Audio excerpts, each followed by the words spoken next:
Salah satu hal yang bisa kita syukuri di saat pandemi seperti ini adalah adanya tuntutan untuk mempunyai keahlian-keahlian, dan salah satunya itu adalah keahlian untuk mengelola keuangan. Satu keahlian yang memang harus kita miliki, tidak ada kompromi agar kita tetap aman secara finansial. Dan di talkshow kali ini kita sudah mengundang narasumber dari Bank NTT, bank yang sudah sampai ke pelosok Nusa Tenggara Timur. Selamat siang Pak Vincent. Selamat siang. Oke, kabarnya gimana Pak? Baik. Oke. Ya, di saat pandemi seperti ini, kemampuan untuk mengatur keuangan itu menjadi hal yang sangat penting nih Pak. Jadi terutama keuangan rumah tangga nih ya. Jadi apa yang harus diprioritaskan ini dalam mengatur keuangan rumah tangga? Nah sekarang kita tidak bisa pungkir ya, masyarakat kita lagi panik. Ya. Penyebaran virus ini membuat semua orang menjadi takut, lalu berupaya untuk mengamankan diri masing-masing. Ya, sekian banyak persoalan muncul. Salah satu yang paling fatal adalah bagaimana sih orang harus mengelola keuangannya. Tapi perlu kita luruskan dulu, untuk mengelola keuangan keluarga, orang tidak harus menjadi ahli. Yang paling penting adalah kesadaran akan kebutuhan keluarganya. Itu yang paling penting. Sadar dulu nih ya. Okay. Dia harus sadar. Ahli nanti gitu ya. Ahli itu nanti. Ya, tapi yang paling penting dia harus sadar. Nah, bagaimana? Pertanyaannya supaya keluarga itu tidak panik ya. Iya. Apa sih yang diprioritaskan gitu dengan keadaan seperti ini dan dalam mengelola keuangan rumah tangga terutama? Ya. Yang paling pertama, mereka harus pahami dulu kebutuhan mereka yang paling dasar itu apa. Setiap keluarga harus bisa merencanakan kebutuhannya. Nah, bagaimana mengatasi kebutuhan? Atur pendapatan, atur pengeluaran. Hitung kembali yang menjadi pendapatan kita itu apa saja. Jadi kita atur dulu pemasukannya seperti apa. Okay. Dan harus jujur. Suami harus jujur kepada istri, istri harus jujur kepada suami, demikian juga anak-anak terhadap orang tuanya. Sehingga kita tahu berapa total pendapatan keluarga ini. Yang kedua, kita juga harus jujur untuk mengelola pengeluaran kita. Pengeluaran kita itu apa saja? Kita ngomong tentang kebutuhan primer, kita ngomong kebutuhan sekunder, kita ngomong tentang kebutuhan tersier. Seluruh anggota keluarga itu harus jujur. Dua pilar utama, suami dan istri harus jujur tentang pemasukan dan rencana pengeluaran juga ya. Itu harus direncanakan. Jadi hitung kembali pengeluaran kita. Nah, hal yang paling penting ketika kita mengelola pengeluaran kita adalah memastikan urgen tidak pengeluaran kita. Mendesak atau tidak gitu ya? Mendesak atau tidak. Kita harus punya skala prioritas. Banyak orang bicara harus dibedakan antara kebutuhan dan keinginan. Tapi ada satu hal yang paling penting yang harus ditambahkan adalah kebutuhan dan keinginan itu. Kalau kebutuhan, skala prioritas yang mana dari sekian banyak kebutuhan itu yang harus kita. Oke. Kita berprioritas dulu, kemudian kita pilah lagi mana yang mendesak, mana yang bisa ditunda begitu ya. Oke. Keadaan pandemi ini kan kadang tidak menimbulkan ketidakjelasan sehingga kemudian mendorong orang untuk melakukan pembelian yang serba banyak gitu ya, jadi ada panic buying. Jadi gimana caranya untuk menghindari panic buying ini? Itu sudah jadi sifat bawaan manusia ya. Ketika terjadi sesuatu yang bencana, seperti ini, banyak orang menjadi panik. 1001 pikiran muncul, dan itu adalah upaya mitigasi setiap keluarga, setiap individu untuk menyelamatkan dirinya. Kita berharap masyarakat Kabupaten Sika khususnya tidak sampai sepanik itu. Percaya pada informasi resmi yang dikeluarkan oleh pemerintah kita, bahwa pemerintah kita menjamin ketercukupan, ketersediaan kebutuhan pokok kita. Yakinkan itu. Itu dulu. Jadi jangan sampai kita dipengaruhi oleh informasi yang tidak jelas membuat kita panik. Ya. Lalu yang kedua, mempercayai informasi bukan berarti kita tidak menyiapkan langkah-langkah antisipatif. Nah, kembali tadi ke Seperti apa? pertanyaan yang pertama. Oke. Kita harus bisa bedakan mana kebutuhan yang harus kita penuhi pada saat seperti ini. Lalu yang paling penting ketika kita memenuhi kebutuhan kita harus bisa memastikan apakah barang-barang yang kita beli sekarang ini itu bisa dipakai untuk jangka waktu yang sekarang ini atau punya pengaruh yang buruk. Contoh gini, kita sering lupa, kita menimbun bahan pokok itu sementara kebutuhan barang-barang yang kita beli itu tidak bisa bertahan lama. Ini akan menyebabkan pemborosan. Atau juga kita bisa beli barang itu sekarang, tetapi kita tidak memperhitungkan bahwa barang ini sebenarnya bisa diperoleh lagi untuk 1 atau 1-2 minggu ke depan dengan harga yang lebih murah. Karena biasanya gini, ketika satu situasi ada kepanikan yang muncul, wabah seperti ini, biasanya yang paling pertama itu adalah apa? Harga barang itu naik. Masyarakat tidak boleh panik menghadapi kondisi ini. Kenapa? Biasanya dalam situasi panik, orang lomba-lomba untuk beli barang, harga barang Justru selalu naik. dia memicu ini ya, malah masalah baru gitu ya. Nah, itu yang menyebabkan apa? Pos pengeluaran kita itu menjadi bertambah. Harga barang yang semulanya 1.000, hanya selisih hari sudah jadi 1.500, 2.500. Nah, ini yang perlu dihati-hatikan ya. Ada sikap sabar. Betul. Tadi ada kepanikan tadi hanya membawa masalah lagi gitu ya. Ditambah lagi sekarang kan work from home itu juga ternyata memicu kebutuhan post living atau kebutuhan pokok itu jadi bertambah gitu. Karena di rumah aja biasanya kebutuhan untuk makan minum biasanya itu makin meningkat seperti itu. Kemudian yang biasanya roti satu kali saja jadi tambah gitu. Jadi ada nggak tips untuk menghindari atau kalau kita meningkat post living ini tadi, kita bisa ambil dana dari mana nih kira-kira Pak? Saya berharap kita jangan dulu berbicara kita harus ambil dari pos mana. Kembali ke apa yang saya katakan di awal. Di awal tadi. Okay. Harus punya komitmen untuk mengendalikan rasio pemasukan dan rasio pengeluaran kita. Komitmen itu perlu. Kita boleh punya teori atau punya rencana-rencana tinggi, tetapi kalau kita tidak komit, susah. Saya sarankan jangan pernah coba untuk membuka pos biaya. Ya. Harus komitmen melihat ya kuncinya. Kita harus komit. Jadi kita beralih tempat kerja yang semulanya di kantor ke rumah, itu bukan berarti kita menambah pos biaya. Harusnya dengan kesadaran yang penuh kita bisa menekan pos biaya itu. Jadi ada satu hal yang penting, komitmen untuk mengatur rasio penerimaan dan pengeluaran kita. Ada hal yang menarik ketika kita berbicara tentang rasio penerimaan dan pengeluaran. Dia itu bertumbuh seperti deret hitung dan deret ukur. Seperti apa ini Pak? Ya, antara penerimaan dan pengeluaran. Pengeluaran itu sering masuknya satu, berpikir untuk mengeluarkan itu banyak. Kita butuh komitmen yang lebih, punya skala prioritas. Mana yang harus kita urus. Jangan pernah berpikir untuk menambah pos baru. Saya yakin setiap keluarga kita ketika menata keuangan keluarga, secara umum mereka sudah hitung itu. Mana pos penerimaan saya. Biasanya yang besar-besar, yang kecil itu tidak dihitung sebagai penerimaan. Ya. Tapi harusnya dihitung nggak sih? Harusnya dihitung, makanya kita harus direkam itu semua pendapatan ya. Harusnya direkam. Terkait dengan pengeluaran, kita sering menciptakan satu pos baru yang namanya utang. Ini harus dihati-hatikan ya. Rasio utang kita itu tidak boleh lebih dari 30% dari pendapatan kita. Utang dalam bentuk apa saja? Tidak berlebih. Istilahnya kalau kita pendapatan 1 juta, hutang kita tidak boleh lebih dari 300.000 gitu ya.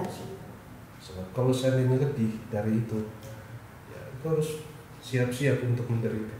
Dan saya berharap itu tidak pernah terjadi di masyarakat kita. Gitu. Jadi kalau kebutuhan kita naik, saya sarankan setiap kita untuk bisa berinovasi, bisa lebih berkreasi untuk mendapatkan pos penghasilan baru, sumber keuangan baru. Jadi tidak menambah pos pengeluaran baru, tapi menambah pos pemasukan yang baru, harus itu yang dilakukan. Okay. Jadi kembali ke pertanyaan tadi, mau ambil dari pos mana? Nah, setiap keluarga sudah mengelola keuangan. Mereka pasti punya pos cadangan. Itu untuk keadaan-keadaan tertentu, sakit dan lain-lain. Orang sering sebut itu sebagai pos kebutuhan tak terduga.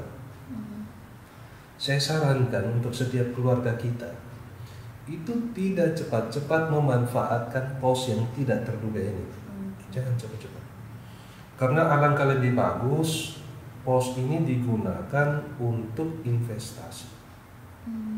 Untuk satu kebutuhan yang lebih.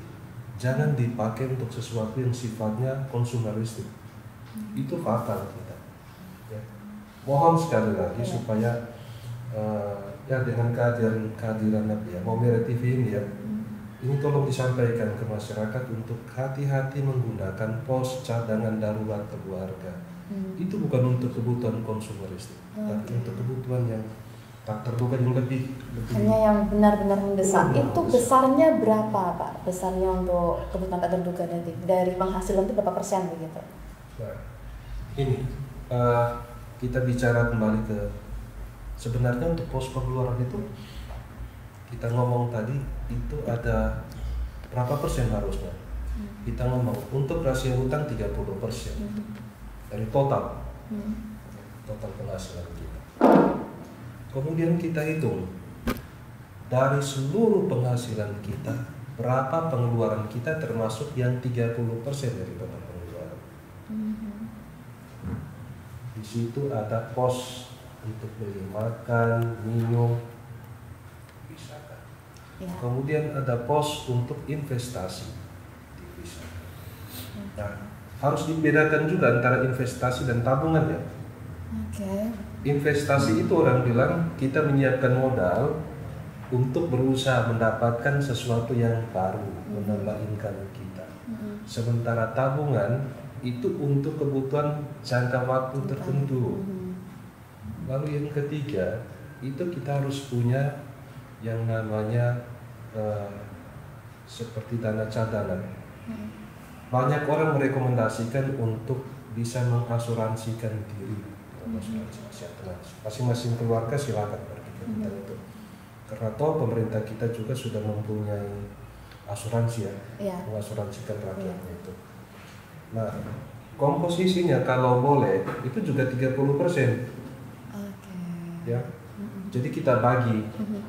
Tabungan kalau boleh itu sampai dengan 15%. 15%, oke. 15% tabungan. Kemudian untuk pos investasi itu kita bisa ambil kisaran sampai dengan 10% investasi. Nah, terkait dengan investasi ini saya minta masyarakat juga memperhatikan arahan pemerintah. Hati-hati ketika kita bermain dengan tawaran saham atau pasar uang yang ilegal. Ya, banyak orang mengatakan, mohon masyarakat kita memperhatikan arahan pemerintah.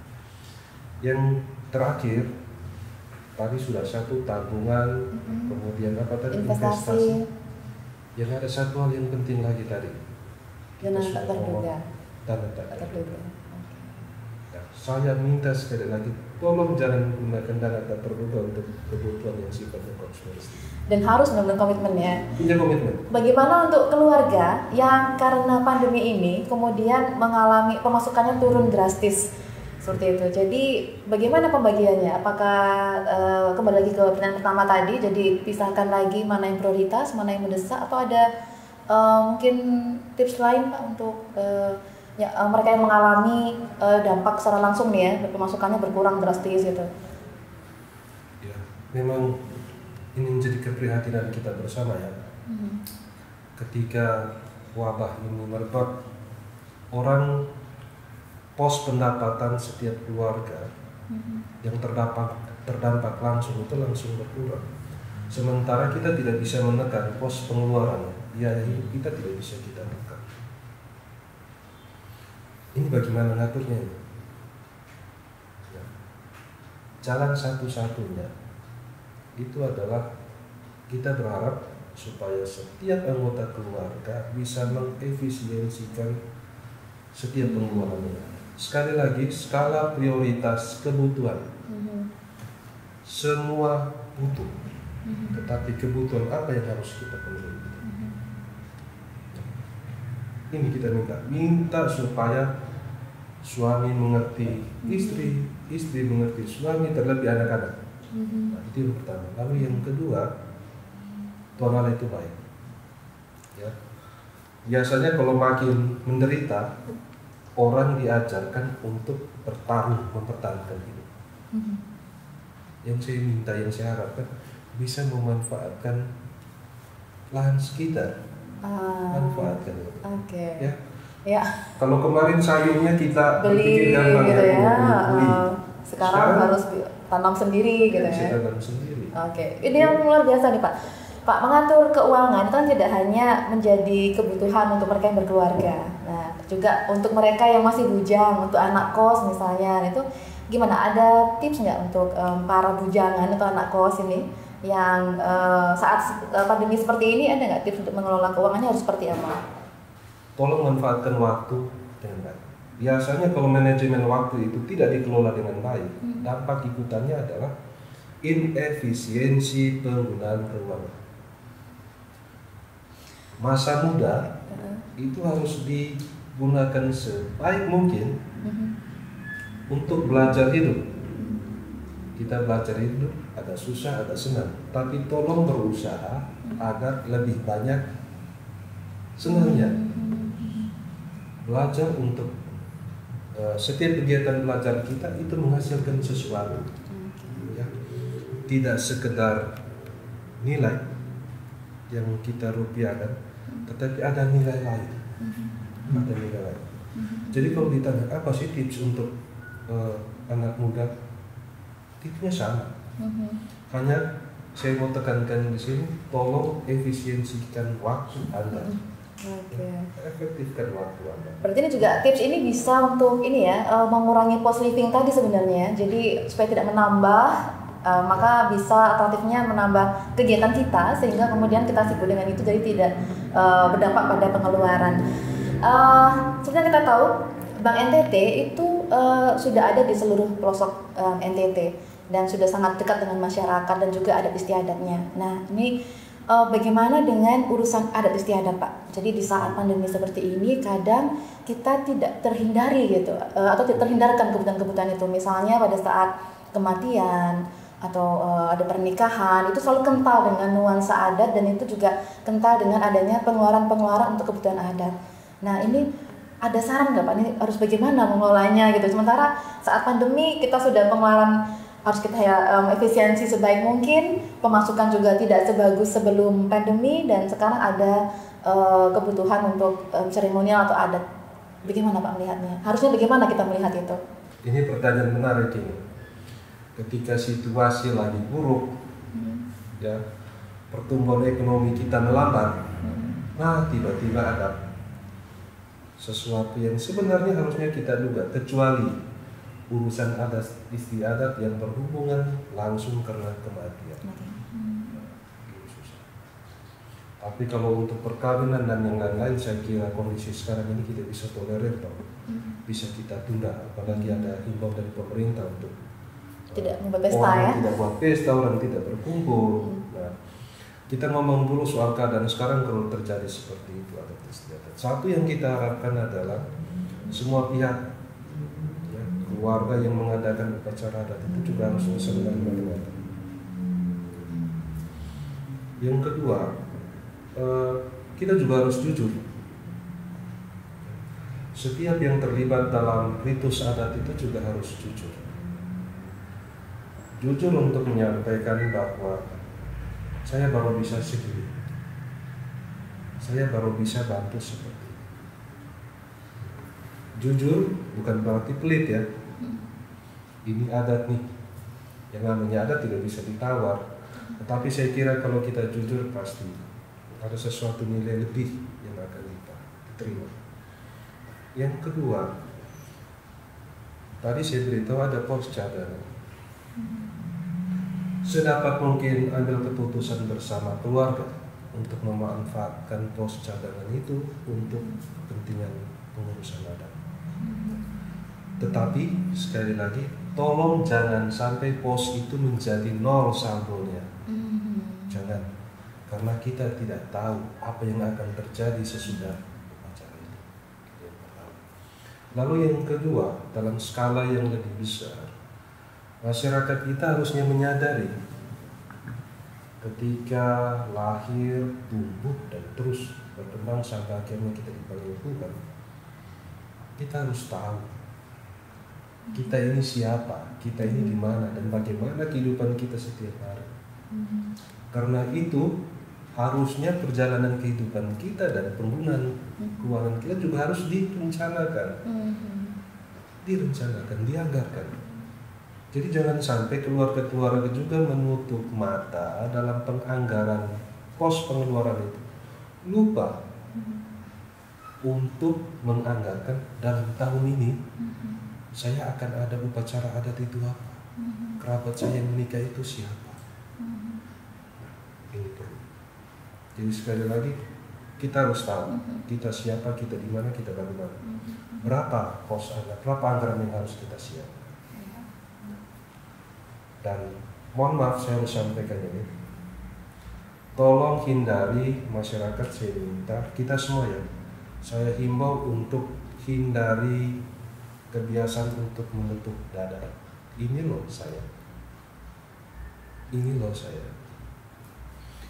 Keadaan-keadaan ini sering membuat kita menjadi lupa diri, dan kita menjadi tidak jujur untuk mengelola keuangan kita. Penghasilan kita 1 juta contoh saja, tetapi karena kita mau tepuk dada, dan semua tanggung jawab keuangan itu kita ambil, pos biaya kita membengkak ya. Nah, kita harapkan kita tahu, kita harus jujur. Jujur sekali lagi, yang namanya kelola keuangan itu butuh 2 hal paling dasar. 1, komitmen. 2, jujur. Demikian juga masyarakat yang adat itu kan gini, kita tidak realita di lapangan. Ada yang menyelenggarakan, ada yang mengambil bagian. Kita minta pihak yang menyelenggarakan juga itu memahami kondisi keluarga kita, orang-orang yang terlibat. Jadi jangan sampai karena tuntutan itu kita memaksa orang, kerabat kita yang mau terlibat dalam kegiatan ini mengambil peran yang tidak seharusnya mereka ambil. Kira masyarakat perlu lebih terbuka, ya. Kaum kerabat di antara klan itu juga harus lebih terbuka. Lebih bagus kita ngomong terbuka sekarang dengan hati yang gembira, ya. Ada rasa kekeluargaan yang lebih karena masih bisa saling berjabat tangan, daripada sekarang dipaksa dengan dahi berkerut dan 2-3 hari kemudian jadi masalah besar karena pengeluaran kita yang terlampau besar itu.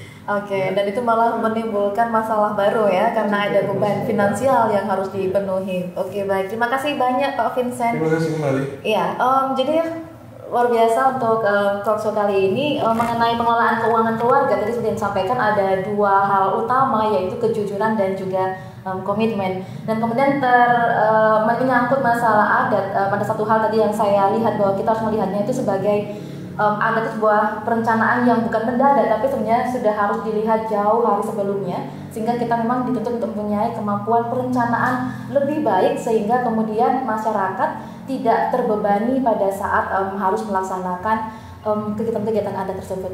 Terima kasih, sampai ketemu di talkshow berikutnya. Terima kasih.